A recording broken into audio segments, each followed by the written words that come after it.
재건축이라고 하는 것이 이제 대한민국에 와서는 그냥 노후됐다. 그래서 새로 집을 지어야 된다. 이런 의미가 전혀 아니고요. 그냥 가장 돈이 많이 남는, 이윤이 많이 남는 이제 이런 투기 상품으로 된 거죠, 지금은. 대부분 사람들이 좋은 지역에 그리고 새 아파트에서 살고 싶어 합니다. 요즘은 부동산을 통한 계급이 존재한다고 생각을 하거든요. 일종의 보이지 않는 신분인데 너 어디 살아? 보이지 않는 계급? 나의 신분 자체가 결정되기 때문에 많은 사람들이 서울에 좋은 아파트, 좋은 지역에 사는 걸 원하게 되고 이런 수요로 공급되는 재개발, 재건축 아파트들은 이른바 미친 집값의 진원지 역할을 해왔습니다. 이제 좋은 집이 새로 지어지면 이제 비싼 집이 되는 거고, 그러면 이제 주변에 있는 그 조금 오래된 집들도 가격을 자꾸 따라서 올라가는 거죠. 불로소득이 넘쳐나다 보니 재개발, 재건축 사업은 투전판이 됐습니다. 아, 이런 게 나오는 거야, 이런 게. 나오네. 결국 여러분들 재개발하시면서 좋은 아파트 이런 것들 다 생각하시지만 결국은 돈이잖아요. 여기 제일 비싸게 만들어 드리겠습니다. 재건축 사업이라는 건 한마디로 특혜 사업입니다. 그냥 무한정 특혜만 누리는 사업. 모두에게 이로운 착한 재개발, 재건축은 이거 정말 불가능한 걸까요? 내년 초 완공 예정인 서울 강남의 한 재건축 단지입니다.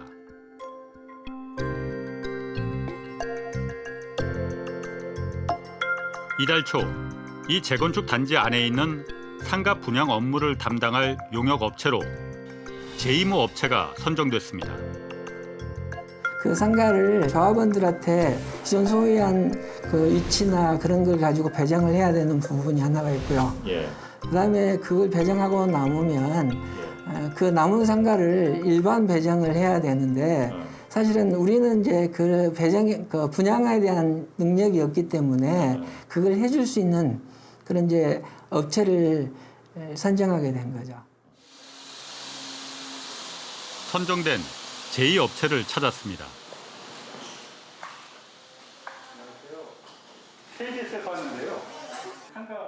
그런데 상가 분양을 해본 경험이 전혀 없는 업체였습니다. 그 관련해서 저희가 좀 상가 분양에 대한 이걸 해본 적이 있습니다. 저희가 이제 해보셨던 분들을 영입해서 직원으로 채용을 해서 저희가 그 사업을 다시 이렇게 시작을 한 거죠. 아, 이번에는 처음 한번 해보는 거군요, 그러니까. 그 어떻게 보면 상가 쪽으로 처음인데 능력이 있지 않아서 못한다는 그런 부분은 없잖아요. 물론 분양에 대한 경험이 없다 해도 선정될 수는 있습니다. 그러나 취재팀은 이 용역업체 선정이 재건축 조합장의 지극히 개인적인 문제와 연관된 정황을 확인했습니다. 여기 그 상가협의회에 그 여직원 한 분 계셨었잖아요. 네네네. 그분 지금 계신가요? 아니요, 지난 6월 말에 퇴사했습니다. 아, 왜 퇴사를 하셨나? 개인적인 사정으로 퇴사하셔서 뭐 그건 제가 정확히 모르겠습니다. 지난해 말 재건축 상가협의회에서 근무하던 직원이 재건축 조합장 방에 보고하러 들어갔다 성추행을 당하는 사건이 일어납니다. 경찰은 기소 의견으로 사건을 검찰로 넘겼습니다. 조합을 들렸는데 조합 들리는 거에 조합하니까 어떻게 하나 좀 어떻게 된 거냐? 그 이제 사무장이 그러더라고. 퇴사했다고 그런 것 같아요. 지난 6월 합의가 이루어졌고 거액의 합의금이 건네졌습니다. 그런데 이 합의금을 추행 사건의 당사자인 조합장이 주질 않았습니다. 취재진은 재건축 단지의 상가 분양 대행 업체로 선정된 제2업체가 대신 내줬다는 제보를 입수했습니다. 피해 직원은 합의가 이루어지기 전 제2업체로부터 합의금 일부를 먼저 받으면서 곧 진행될 용역업체 입찰에서 제2업체가 선정되는 조건으로 나머지 돈을 받기로 했다고 말했습니다.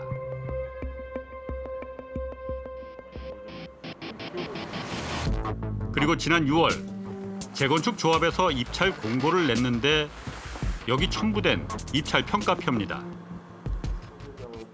각 항목별로 배점이 정해졌는데 상가 분양 업무와는 대부분 관련이 없습니다. 예를 들면 건축사를 보유하고 있으면 5점을 받습니다. 건축사 보유하는 게 상가 분양하는 거하고 무슨 관계가 있습니까? 전혀 관계가 없죠. 이제 도저히 우리가 이해를 못하겠다. 또 CM, 즉 건설사업관리협회에 가입돼 있으면 10점을 받습니다.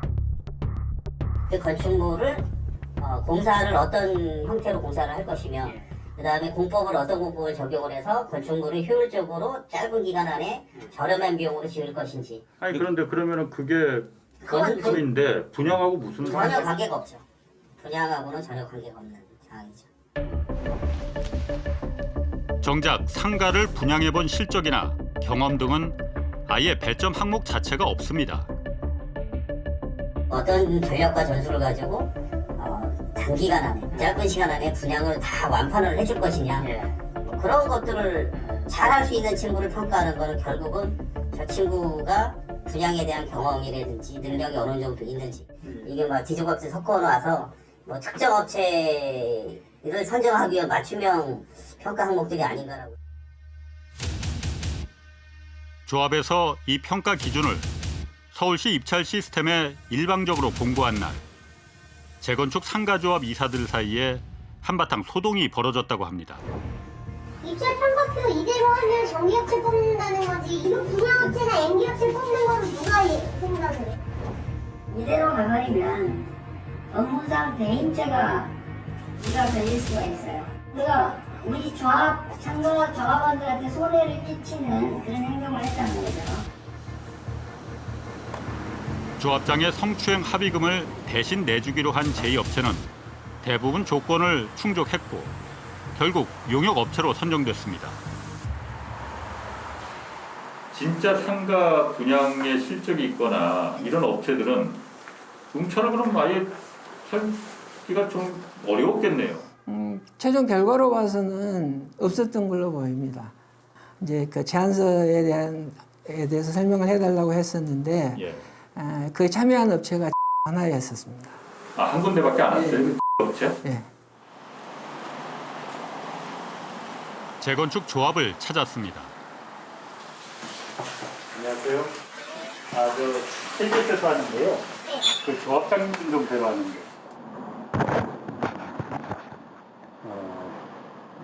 이게 상가 분양과 관리를 업무하는 그 임무인데 건축사가 왜 필요합니까? 상가 분양하는 관리하는 업무에. 필요할 수 있죠.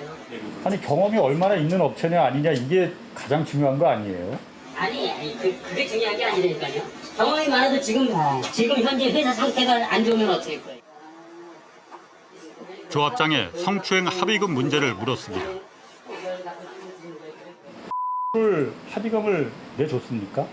대신? 제가 이건 전혀 상관은 없고.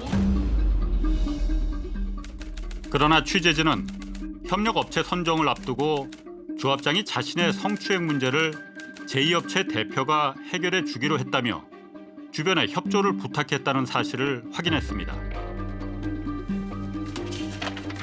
재건축 조합장에게 전화했습니다. 아유 안녕하세요. 저 KBS 홍사훈 기자라고 합니다. 합의금은 그럼 누구 저희 조합장님이 주셨습니까? 아니면 대표가 주셨습니까? 합의금은 그런 건 나는 없었어요. 그럼 대표가 준 거군요. 모르겠어요. 저는 그런 적은 없어요. 그럼 합의금도 없이 어떻게 합의를 하신 겁니까 그러면은? 거기에서도 필요가 있었고 저도 필요가 있었고 그 상황을 자세하게 설명하고 싶지가 않고요. 제2업체 대표는 아예 피해 직원을 모른다고 주장했습니다. 지금 모르는데? 만난 적이 없으세요? 왜? 만난 적 없는데? 대표님을 만나서 합의금을 선정되는 조건으로 전달받기로 했다는데 그 얘기는 그럼 씨가 다 지어낸 얘기입니까? 그건 난 모르겠죠. 우리 기자님이 전하는 건지 내가 전하는 건지. 피해 직원은 합의한 직후 회사를 그만뒀습니다. 취재진과의 전화 통화에서 합의금을 조합장에게서 받았든 제2업체에게서 받았든 그건 개인적인 일이니 상관하지 말라고 답해왔습니다. 결국은 그 업체들 입장에서는 그걸 만회하기 위해서 그 비용들을 높일 거 아니겠습니까? 공사 비용 같은 걸 높이게 될 테니까 결과적으로는 그 부담들은 조합원들이 고스란히 떠안게 되는 것이죠. 자신이 부담해야 될 형사 합의금을 대신 내주도록 하는 걸 조건으로 해서 그런 분양 대행 업무를 맡기기로 했다면 그것은 이제 배임 수재죄가 되는 것이고요. 근데 재건축의 경우에 있어서는 이제 재건축 조합의 임원들은 공무원으로 또 오제가 됩니다. 그래서 뇌물죄가 성립할 수가 있습니다.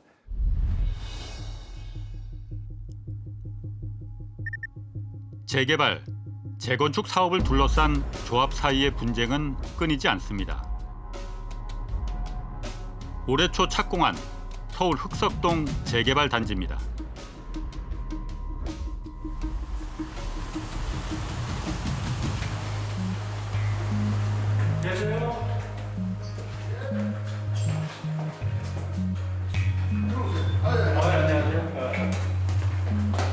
지금 집행을 해주시죠. 재개발 조합장 방에 있던 금고를 조합원들이 강제로 열기로 했습니다.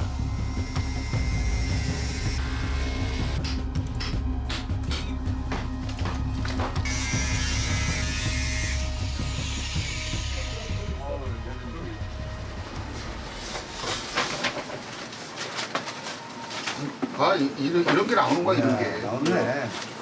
개인정보 수집해놓은 남의 신분증 이런 거. 자, 이거 이 신분증이 왜 여기 필요하지? 미친 거 아니에요? 아니요. 신분증 사본은 300여 장에 달합니다.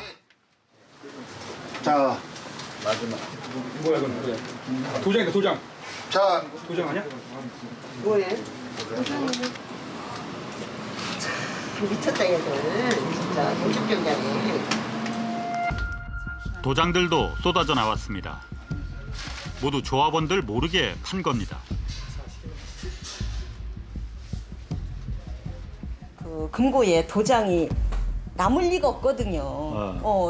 나한테 판다고 얘기한 적도 없고 내가 파둔 적도 없어요. 금고 안에선 용처를 확인할 수 없는 사실 확인서들도 나왔습니다. 자, 여기 사실 확인서도 얘네들 이런 식으로 하고 공란으로 만들어 놓고 사실 확인서. 다 막도장 찍었네. 본인 동의를 받지도 않고 지금 막 붙인 거 아니야? 모든 것들은 조합 총회를 거쳐가지고 재정적인 부분을 움직여야 되거든요. 그런 것들을 거치려면 힘들으니까 또 그렇게 마취임 받는 것냥 그렇게 할 수도 있는 부분이 있을 수 있겠죠. 여러 가지 뭐 용역 계약이나 공사 계약. 그렇죠. 예. 조합원들은 발코니 실시 공사업체가 갑자기 바뀐 걸 의심하고 있습니다. 원래 실시는 시공을 맡은 건설사가 55억 원에 해주기로 했는데 조합장이 별도로 입찰을 붙이기로 결정했고 조합원 총회에서 통과됐습니다. 그런데 가격이 125억 원으로 뛰었습니다. 원래 이제 공사 단가에 보면 공사 단가에는 샤시 부분이 아니라 모든 게 포함이 돼야 되거든요. 하다못해 뭐 스위치, 샤시, 문, 그 세면기구 이런 게 다 돼야 되는데 그 외부 발코니 창 부분을 따로 띄워서 계약을 직발주를 조합해서 한 거예요. 조합원들 일부가 공정거래위원회에 조사를 의뢰했고 공정위 조사 결과 입찰에 참가한 업체들끼리 가격을 담합한 것이 드러났습니다. 그런데도 조합은 가격 담합을 한 이 셰시 업체에 어떤 이의도 제기하지 않았습니다. 우리 조합원들한테 손실을 끼쳤다. 어떤 손실이냐? 더 싼 가격에 할 수도 있는 거를 갖다가 얘네들끼리 가격 담합을 해서 우리의 업무를 방해를 한 거니까는 고발을 해다오. 근데 그 지금 조합장한테서 들려온 얘기는 우리는 손해 본 게 없다. 얘네 둘이서 가격 담합해서 든 거지 우리는 손해 본 게 없다. 공정거래위원회에서 담합이라고 바가지를 썼다고 결론을 내준 거 아니에요? 그렇죠. 그런데도 우리는 손해 본 게 없다. 조합장이. 네. 이에 대해 재개발 조합장은 가격 담합에 개입한 사실이 없으며 수사가 진행 중이니 입장을 말하기 곤란하다고 밝혀왔습니다. 재개발 재건축 현장에서 조합의 탈법과 비리는 사실 새로울 것도 없는 일입니다. 그런데 이보다 훨씬 더 큰 문제가 있습니다. 바로 시공사의 공사비 부풀리기입니다.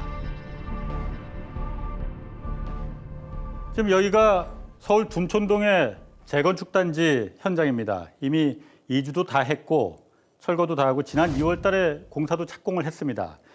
여기 그런데 지금 공사비 문제 때문에 굉장히 복잡합니다.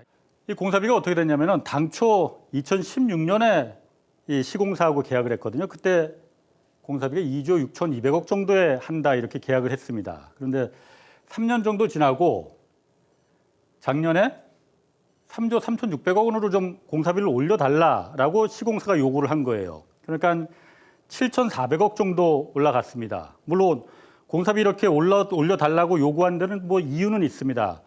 여기가 원래 한 10,000가구 정도 짓기로 돼 있었는데 한 900가구 정도 더 좀 지어달라고 조합에서 요청을 했습니다. 그러니까 세대수가 늘어나니까 공사비 당연히 늘어나겠죠. 그런데 7,400억을 올려달라고 했단 말이에요. 이러면은 이 원래 공사비의 한 4분의 1 정도 되는 거잖아요. 이 금액이면은.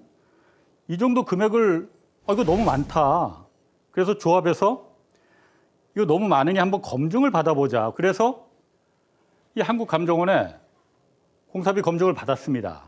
이 조합에서 공짜로 그러니까 검증을 받은 건 아니고 3억 5천만 원이라는 돈을 꽤 많이 들여서 7,400억이라는 이 그 공사비가 맞는 거냐라고 검증을 받았습니다. 그랬더니 공사비가 한 3천억 원 정도가 더 부풀려졌더라라고 검증 결과가 나온 거예요. 여기 건축 공사비가 한 300억 정도 더 차이가 나고 또 전기 공사할 때도 한 100억 정도가 더 부풀려졌더라. 가장 공사비 차이가 이제 크게 난 게 토목공사비였거든요. 토목공사라는 게 이렇게 아파트 지을 때 땅을 파지 않습니까? 기초공사를 위해서. 그리고 여기다가 나중에 이제 지하 주차장 만들고 이 땅을 파는데 이 땅을 파는 게 1,800억이나 차이가 나더라. 그러니까 시공사에서 더 달라고 한 금액하고 공사비하고 한국감정원에서 실제 설계 도면을 바탕으로 해서 공사비를 분석을 해봤더니 1,800억이 차이가 나더라는 겁니다. 그래서 왜 차이가 나느냐? 한국감정원 얘기는 그거예요. 시공사에서는 여기를 이렇게 네모 반듯하게 그대로 파는 거로 설계를 했는데 실제로 여기 현장을 가서 측정을 해보고 하니 이래 편편한 게 아니고 이렇게 경사가 져 있다라는 거예요. 그러니 실제 파내는 거는 여기만 파내면 된다는 거죠.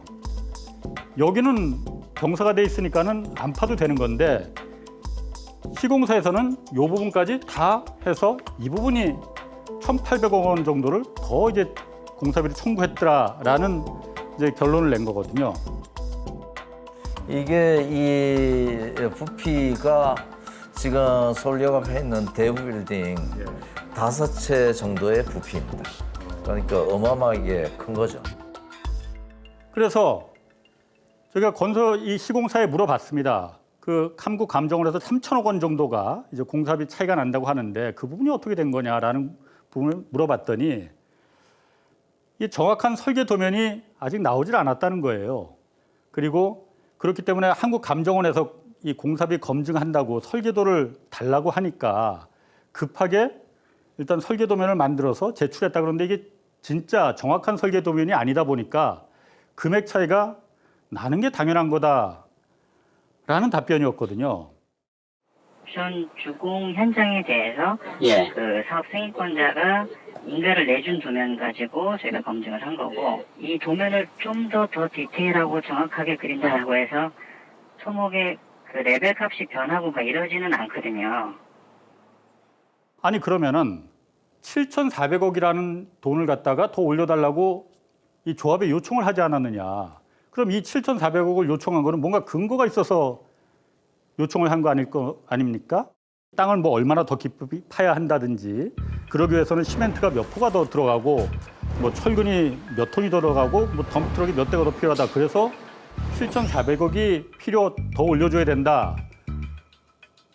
이렇게 하는 게 정상일 거 아닙니까? 물어봤더니 그 부분에 대해서는 우리나라 뭐 여기뿐만이 아니고 다 그렇다고 합니다. 이 설계 도면에서 공사비를 정하는 게 아니고 인근에 뭐 예를 들어서 둔촌동이면 옆에 개포동에서 최근에 아파트가 다 지어졌는데 거기는 3.3제곱미터 한 평당 뭐 몇백만 원의 공사비를 합의를 받더라. 그럼 거기하고 비교를 해서 물가 상승률을 어느 정도 반영을 하고 또 우리 이쪽 현장에서는 뭐 마룻바닥을 더 얼마를 더 비싼 거로 하니까 그거는 또 플러스 몇 퍼센트 하고 이렇게 공사비를 서로 조합하고 합의를 한다는 거예요. 그러니까 깜깜이 공사비라는 거죠. 도면상의 아이템별로 세부 공정별로는 나와 있지는 않지만은 그냥 평당으로 이 정도 수준의 공사가 될 것이다 해가지고 합의를 해서 그러면 최종 단가 협의를 해요. 자, 이렇게 되면은 조합이 유리하겠습니까? 건설사가 유리하겠습니까? 조합에서는 만약 설계 도면을 근거해서 이런 공사비를 책정하면은 이게 너무 많은 것 같아 보이면은 자, 설계 도면이 이런데 이게 맞느냐고 검증이라도 맡겨볼 수가 있을 거 아니에요. 절대적으로 시공사한테 유리하죠. 한 군데만 더 좀 사례를 들어볼게요. 여기는 서울 강남에 있는 한 재건축 단지인데 바로 여기입니다. 뭐 여기도 이미 철거하고 이주도 다 했습니다. 그런데 여기 같은 경우에는 시공사를 최근에 바꿨습니다. 시공사 한 번 선정하면은 바꾸는 일 거의 없거든요. 왜냐? 시간이 돈입니다. 공사길이 하루라도 늦어지면은 그거는 다 이 조합원들의 부담으로 들어가기 때문에 웬만해서 시공사 바꾸지 않습니다. 그런데 여기는 무슨 일 때문인지 바꿨거든요. 지하 주차장 공사가 문제였습니다. 지하 주차장의 공사비 문제가. 원래는 조합에서 요청한 거는 지하 3층까지만 우리 있으면 된다라고 이제 제안을 했었거든요. 그런데 원래 이 건설사들이 그 시공권을 따내기 위해서 뭐 간이라도 빼줄 것처럼 뭐 이것저것 다 공짜로 해주겠다고 많이들 제안을 하거든요. 여기 현장도 우리는 한 층을 더 파주겠다. 지하 4층까지 파주는데 여기는 공짜로 해주겠다. 돈 안 받겠다라고 한 거예요. 이거 거절할 조합이 어디 있겠습니까? 한 층 더 공짜로 파주겠다는데. 그래서 그렇게 계약을 하고 시공 계약을 맺고 다 주민들 이주하고 철거도 다 했습니다. 그런데 이 건설사에서 이 시공사에서 여기 공짜로 못 해주겠다는 거예요. 원래 무료로 해주겠다는 게 아니었다는 거죠. 사실 이거 갖고 시간을 질질 끌면은 오히려 이 공사비보다 기간 늘어나서 그 부담이 조합원들한테 훨씬 더 부담이 될 수 있는 거거든요. 그래서 좋다 그러면은 돈 주겠다. 그런데 돈 주는 것까지는 좋은데 여기서 공사비를 시공사에서 어떻게 요구를 했냐면은 이 아파트 지을 때 이 지하면과 지상면은 공사비 차이가 하늘과 땅 차이거든요. 왜냐면은 지하 주차장을 한번 보세요. 여기는 그냥 여기 땅판에서 여기다 기둥 세우고 뭐 바닥에 이제 페인트 칠하고 위에 형광등 달고 뭐 그 정도면 됩니다. 돈 들 게 사실 별로 없습니다. 그런데 이 지상의 아파트 같은 경우에는 아파트 뭐 안방하고 마루하고 다 벽체 다 세워야 되지. 또 문 달아야죠. 아파트의 뭐 이 창호, 샤시 달아야죠. 뭐 마룻바닥 깔아야 되고 주방 가구 깔아야 되고 하다못해 화장실 변기도 놔야 될 거 아닙니까? 통상적으로 지상이 500만 원 정도의 그 3.3제곱미터 한 평당 500만 원 정도 공사비가 들면은 지하는 한 200만 원 정도 든다고 합니다. 그런데 지하 4층 한 층을 더 지어주겠다. 원래는 무상으로 해주겠다고 했는데 돈을 받아야겠다고 해서 그래서 돈 주겠다 그러면 얼마를 그럼 원하느냐 했더니 500만 원을 달라 해서 이럴 바에는 차라리 여기는 시공사를 바꾸고 그 기간 늘어나는 만큼 차라리 손해를 보는 게 더 낫겠다라고 조합들이 의견을 모았답니다. 그래서 결국은 이제 시공사를 이제 바꾼 거예요. 대부분의 이제 지하층 연면적을 가지고 장난을 제일 많이 칩니다, 시공사들이. 지하 연면적을 늘리면 늘릴수록 시공사에는 엄청나게 이익이 있습니다. 거의 모든 재건축 재개발 현장에서 일단 시공사가 선정되고 나면 설계가 변경되면서 이런저런 명목으로 공사비가 올라갑니다. 원치 않았는데 설계 변경을 어쩔 수 없이 강행하면 그래서 이게 이제 시공사에게는 이득이 되지만 조합원에게는 부담이 되는 이제 이런 방식으로 계속 진행된 게 많아서 조합원들이 시공사 선정할 때는 뭐 평당 1,000만 원이면 줄 수 있다. 예를 들어 이렇게 얘기했다가 중간중간에 계속 설계 변경을 해가지고 결국엔 조합원 부담금이 1,000만 원인 줄 알았더니 1,500만 원으로 늘어나는 거잖아요. 이 때문에 어느 현장이든 조합원 총회가 열릴 때마다 공사비 문제로 불만이 터져 나옵니다. 조합원들 지금 추가 부담금 내라면 내실 거예요? 아니요. 안 내긴 뭘 안 내. 안 내면은 키 안 줄 거 아니야. 반말하지 마시고요. 그러나 시공사는 이런 조합원들의 불만을 잠재우는 방법을 잘 알고 있습니다. 결국 여러분들 재개발하시면서 아까도 말씀드렸지만 좋은 아파트 이런 것들 다 생각하시지만 결국은 돈이잖아요. 아무리 시끄러운 사업장에서도 가격이 올라가면 조용해집니다. 여기 제일 비싸게 만들어드리겠습니다. 이렇게 그냥 박수치고 해산했습니다. 사실 그런데 이 조합 재건축이나 재개발 조합에서야 사실 건설에 대해서 아는 게 없지 않습니까? 시멘트 한 포에 얼마 하는지, 아파트 짓는데 철근이 얼마나 들어가는지, 또 덤프트럭이 몇 대나 필요한지 알 수가 없는 거 아닙니까, 조합은? 그러다 보니까 이 시공사가 그 점을 너무나 잘 알고 있거든요. 조합이 건설에 대해서 아무것도 모른다는 걸. 그러다 보니까 공사비를 일단 시공사로 선정이 되고 나면은 이런저런 명목으로 설계 변경을 계속하면서 공사비를 최대한 끌어올립니다. 그러면은 이 조합원들은 사실 불안하잖아요. 돈도 좀 많이 벌 수 있다고 하니 그렇게 하려고 재건축 재개발 들어갔는데 공사비가 계속 올라가다 보면은 이거 오히려 내가 손해 보는 거 아니냐라는 불안감이 당연히 들 거 아닙니까? 그때 이 시공사들은 항상 말하는 게 분양가 걱정하지 마라. 이거 최고로 올리면은 지금 이 정도 공사비 올리는 거 이거 아무것도 아니다. 큰 돈 벌 수 있다. 라고 안심을 시키는 거죠. 그리고 또 실제로 이렇게 해준다는 게 옆 동네에서 많이 봤거든요. 옆 동네 사람들이 재건축이나 재개발해서 큰 돈 버는 걸 실제로 많이 봤거든요. 그러니까 잠잠해지는 겁니다.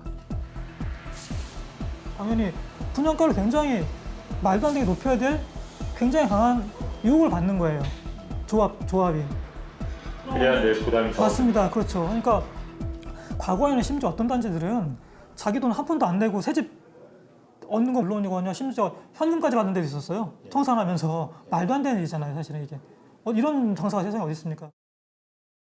원래 건설사들이라는 게 아파트 튼튼하게 잘 지어서 거기서 적정한 이윤을 가져가면 되는 거 아닙니까? 그게 원래 건설사들 하는 일이잖아요. 그런데 우리나라 이 재건축 재개발 시장에서는 건설사가 아파트 짓는 일만 하지 않습니다. 분양에 손을 댑니다. 분양은 원래 이 재건축이나 재개발 조합에서 하는 거거든요. 그런데 우리나라는 독특하게도 거의 모든 아파트들이 요즘은 다 브랜드화되어 있지 않습니까? 뭐 레미안이니 푸르지오, 뭐 자이 이렇게 대기업들이 이 아파트를 다 하나의 상품으로 내놓고 있습니다. 그러다 보니까 건설사들이 자신들의 그 아파트 브랜드를 이용한 마케팅을 이용해서 공사비를 분양가를 최대한 하여튼간에 끌어올립니다. 그래야만이 여기서 공사비 올라가는 걸 조합원들이 문제 삼지 않거든요. 시공사가 분양을 하는 건 아니지만 실질적으로 조합은 아마추어고 그러니까 이게 이제 시공사가 분양하는 건 아니지만 사실 그걸 거의 다 결정을 해요. 재건축 사업을 많이 하면서 얻게 되는 이제 시공이익이 일반 시공이익보다 크다는 거죠. 그래서 이제 그 재건축 사업을 좋아하는 건데. 흔히들 주변에서 많이 보셨을 겁니다. 어느 지역에 이 재건축이나 재개발해서 아파트 하나 들어서면은 늘 그 아파트가 그 동네에서 가장 비싼 아파트로 기록이 됩니다. 그런데 그 아파트 가격이 비싸지면은 사실 뭐 별 문제 없어요. 그런데 그게 신호탄이 돼서 그 인근 주변의 동네 아파트들을 다 같이 끌어올리거든요. 서울은 굉장히 불안한 지역이잖아요. 수요는 여전히 많고 공급은 부족하고 수요자들은 그러죠. 야, 새 아파트가 저렇게 비싼데 아무리 봐도 나 새 아파트 못 들어갈 것 같아. 그렇다면 주변 아파트라도 들어가야지라고 하면 또 주변 아파트의 수요가 또 몰림 현상이 생기면서 결국에는 주변 아파트 가격을 또 자극하게 되고.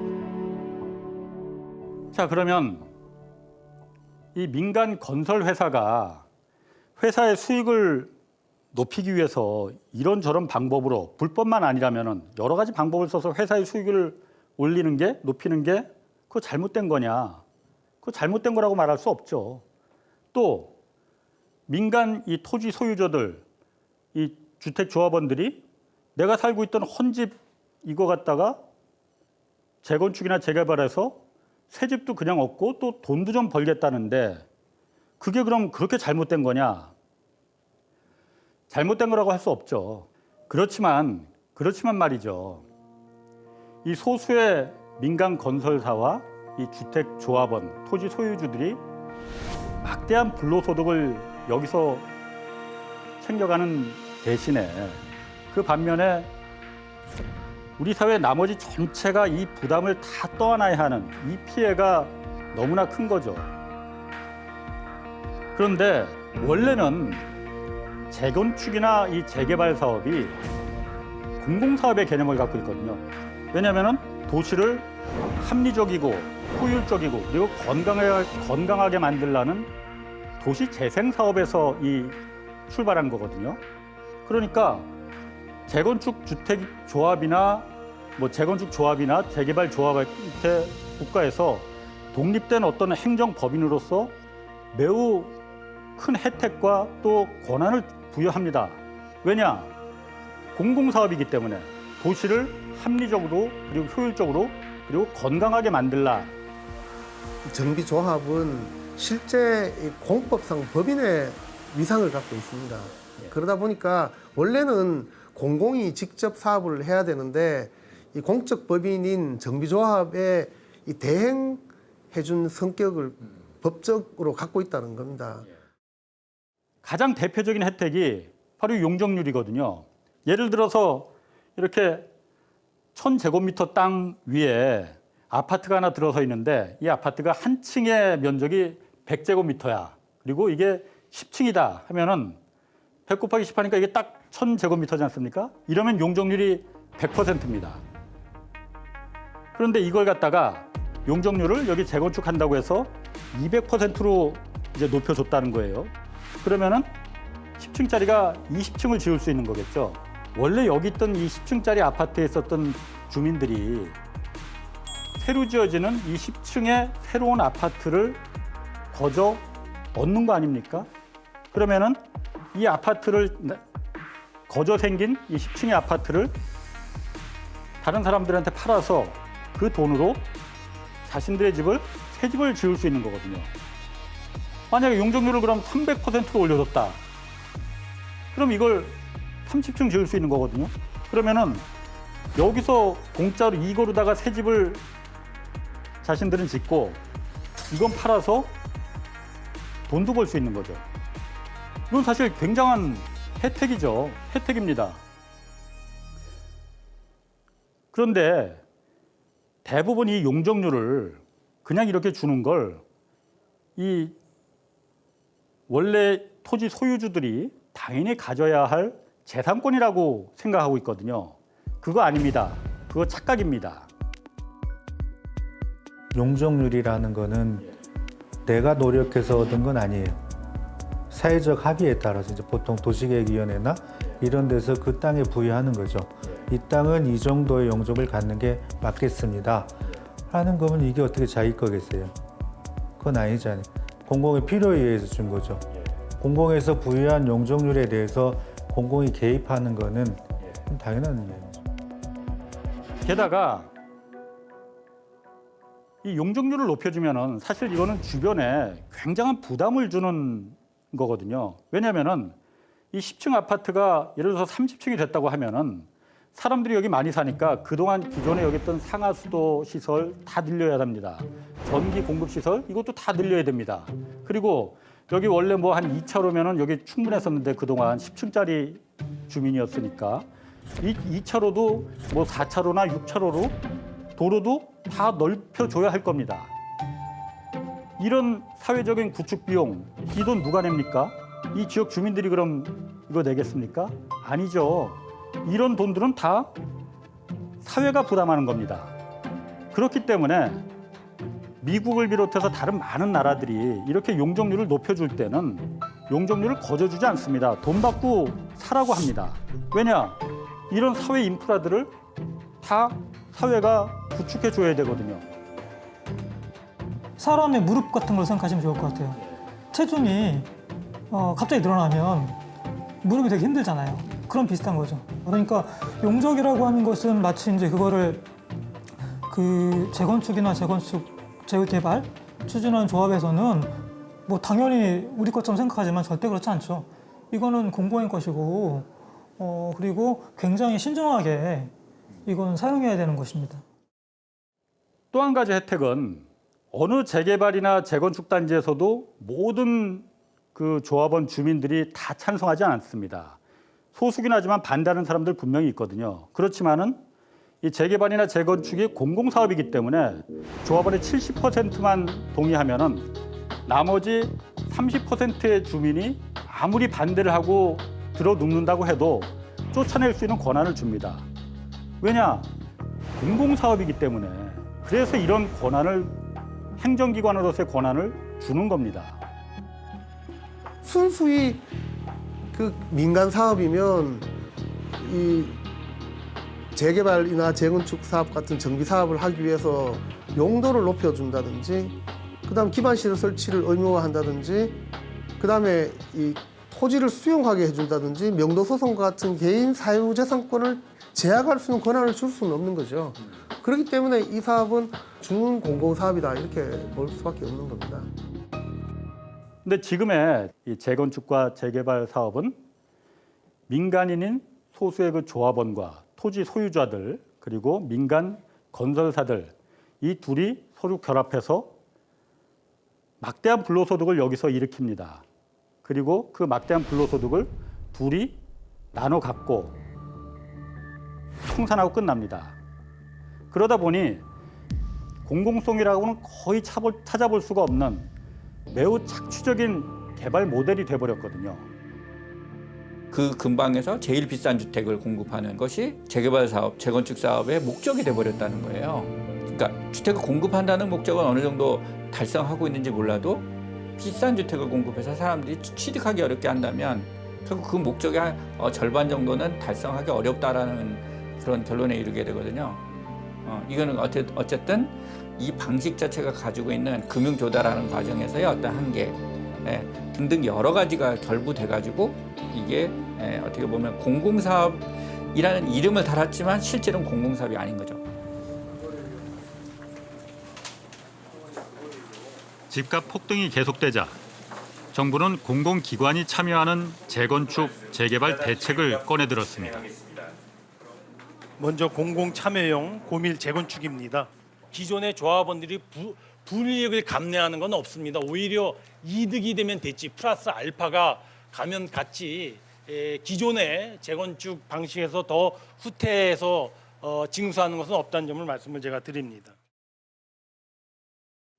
정부가 이 대책을 내놓은 이유는 어쨌든 재개발이나 재건축을 이용해서 주택 보급을 늘릴 필요는 있다. 그러니 이걸 진행을 좀 빨리빨리 할 수 있도록 정부가 나서서 좀 해주겠다. 그리고 인허가 절차도 빨리빨리 통과될 수 있게끔 정부가 해주겠다라는 대책을 내놓은 거거든요. 공공이 어느 정도 이거는 하겠다고 결정을 하고 하면 쉽게 뭐 여러 부분들이 쉽게 통과가 될 가능성이 높거든요.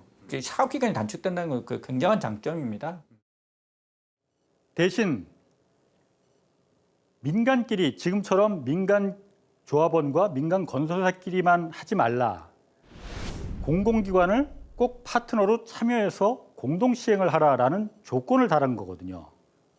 그게 뭐냐면은 공공기관이라는 게 LH 한국토지주택공사나 서울 같으면 SH공사가 될 테고 경기도는 경기개발공사 있죠. 뭐 인천, 대구, 부산 다 지방마다 개발공사 있지 않습니까?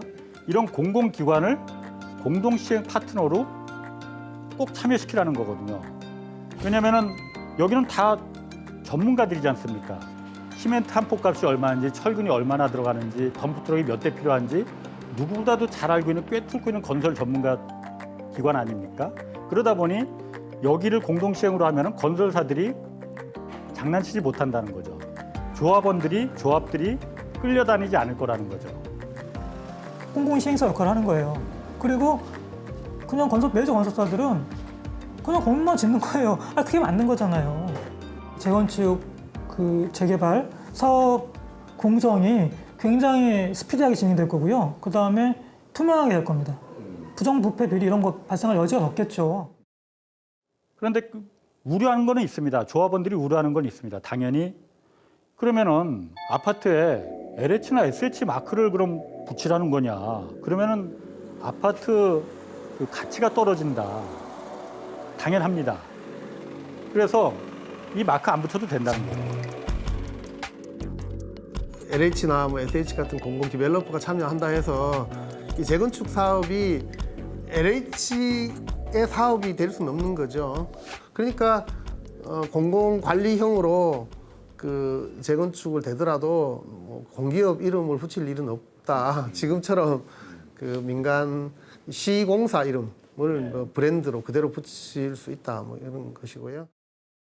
그리고 이 SH나 LH로 공공기관이 같이 참여하면은 그 초기 자금 다 공공기관에서 조달해 주겠다는 거죠.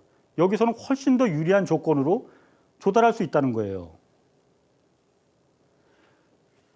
또 한 가지 제공하는 이 당근은 용적률 높여주겠다는 겁니다. 지금은 원래 현행법상 250%에서 300% 정도까지는 용적률을 부여하고 있거든요. 사실 이것도 굉장히 큰 혜택이지만은 이거 500%까지 올려주겠다는 겁니다. 500%까지. 그러면 훨씬 더 많은 집이 생기니까 원래 이 조합원들이 득이 될 수 있다는 거죠. 그러면은 여기까지만 해도 불로소득이 많은데 이렇게 더 허용을 해주면은 더 많은 불로소득이 생기는 거 아니냐. 그래서 이걸 다 갖지 말고 절반 딱 잘라서 절반은 그냥 이 주택조합이 가져라. 그리고 나머지 절반은 국가에 기부 체납해서 정부가 이걸 임대주택이나 공공분양 이 용도로다가 값싼 아파트로 이제 국민에 보급을 하겠다라는 취지입니다. 주택 공급을 어쨌든 늘려야 된다라는 취지에서 이 모델을 도입하기도 했지만은 사실 더 큰 의미는 공공이 시행에 참여하면 지금처럼 민간 건설사들이 분양을 하는 것처럼 그렇게 경쟁적으로 분양가를 한두 끝도 없이 계속 그렇게 올리겠느냐. 아닐 거라는 거죠.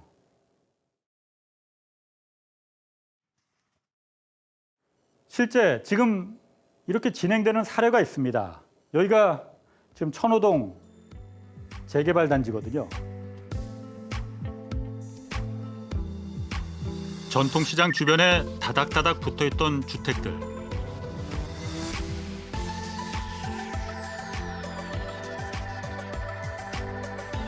지금은 모두 철거됐습니다. 하나, 둘, 셋, 커팅!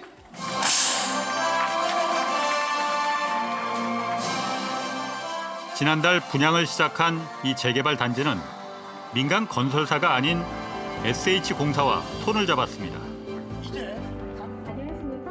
SH는 사업 초기에 필요한 자금 150억 원을 조합에 조달해 줬습니다.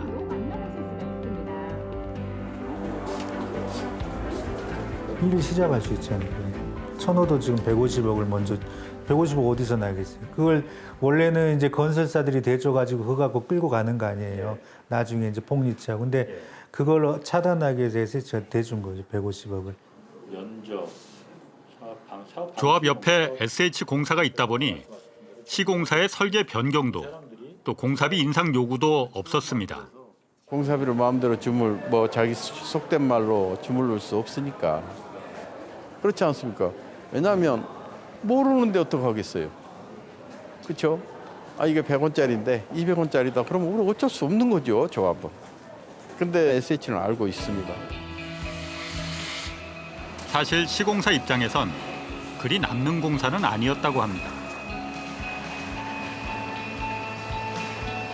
천호 1구역은 전문가들이 다 설계를 거의 어느 정도 완료하고 그 물량 산출해서 저희가 내약 계약으로 들어갔기 때문에 어느 정도 그 적정 크게 다른 구역에 비해서는 유인을 못 보고 들어갔었죠. 그 내역을 누가 산출? 조합은 그런 걸 산출을 못 할 거 아니에요? 그러니까 SH에서 그걸 많이 전문가들이 그걸 많이 산출했죠. 중요한 건 집값이겠죠. 주변의 기존 아파트들보다 오히려 분양가가 낮게 책정됐습니다.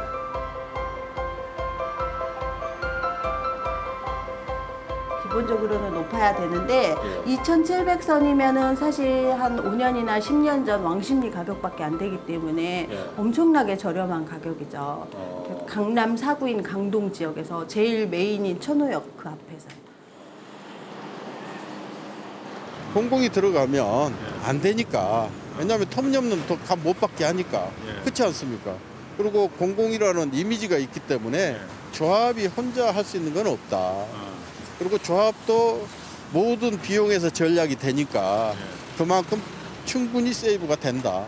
이렇게 봅니다. 높은 분양가를 기대했던 조합원들은 불만이 컸습니다. 당연하겠죠. 조금의 불만이 아니라 매우 폭발적으로. 그 좋은 SH인데 사실은 우리가 기대했던 건데 우리 기대에는 부응하지 못했죠. 결론은. SH는 아무래도 공기업이다 보니까 좀 공공을 어쩔 수 없죠. 그러면 천호동 재개발은 공공이 참여하는 재개발의 가능성을 보여줬습니다. 공공이 정확하게 짚어줘야 된다. 이거 하나하나. 그래서 지금처럼 아파트 값이 많이 올라가지도 않을 거고 공사비가 그렇게 많이 뛰어서 부담이 되지도 않을 거고 그렇게 가면 큰 무리가 없는데 지금 우리나라 구조가 그렇게 할 수밖에 없게 만들어 놓으니까 시공사 위주로 만들어 놓으니까 그럴 수밖에 없죠.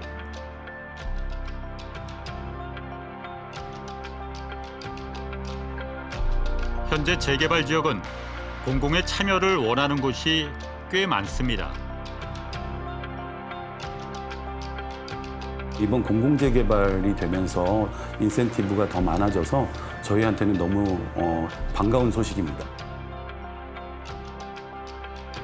그러나 재건축의 경우는 좀 다릅니다. 하겠다고 나서는 단지가 아직까지 단 한 곳도 나오지 않았습니다.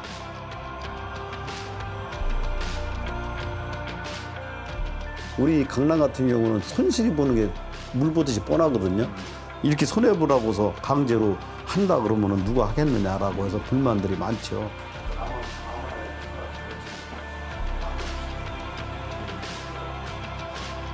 가장 크게 우려하는 게 그 부분입니다. 분양가를 분명히 공공에서 규제를 할 거다. 왜냐하면 예를 들어서 이제 조합위에서는 뭐 강남권을 예를 들면은 한 4천만 원 정도 분양가를 받고 싶은데 공공이 들어오면 이거를 이제 할 거다라고 이제 예단을 하는 거죠. 정책이 효과가 있으려면 얼마나 많은 사례에 적용되느냐가 중요합니다. 이게 효과가 있으려면 물량이 많아야 되거든요. 물량이 많아져서 하나의 트렌드가 되면 오히려 주택 시장의 흐름 자체를 바꿀 수 있는 굉장히 좋은 계기가 될 수가 있는데 공공이 참여하는 수준을 넘어 공공이 주도해야 한다는 의견이 그래서 나옵니다. 안 한다고 하면 이제 끝이에요. 이 사업은 이 방식으로는 안 돼요. 그러면 이제 정부가 이 방식 우리가 제안한 방식 아니면 사업을 못 한다라고 하면 이제 어느 정도 공공이 주도하는 거죠. 근데 지금은 거기까지 가고 있는 건 아니에요. 지금 현재 공공이 도시계획적으로 결정해야 될 부분을 민간에 너무 많이 줬다고 생각해요. 어느라도 그러니까 도시재생을 하는데 이거를 민간하고 협력해서는 하지만 그 결정권을 민간에게 주는 그 나라는 없어요. 이른바 미친 집값을 잡는 방법. 당연한 얘기지만 좋은 집을 싼 값에 그리고 많이 공급해 주는 겁니다. 그걸 살 수 있는 사람은 그냥 뭐 보통 시민들은 보통 무주택자는 거기 가서 사지도 못해요. 분양가가 근데 그런 거 늘어나봐야 그게 무슨 의미가 있냐고. 아니 보통 사람이 가서 살 수도 없는 놈의 아파트 자꾸 늘어나봐야 그거 뭐래요. 그래서 이제 결정해야 합니다. 지금의 착취적 방식으로 소수의 불로소득을 위한 비싼 집을 공급할 건지 아니면 모두에게 이로운 착한 재개발, 재건축 방식을 택할 것인지 말이죠.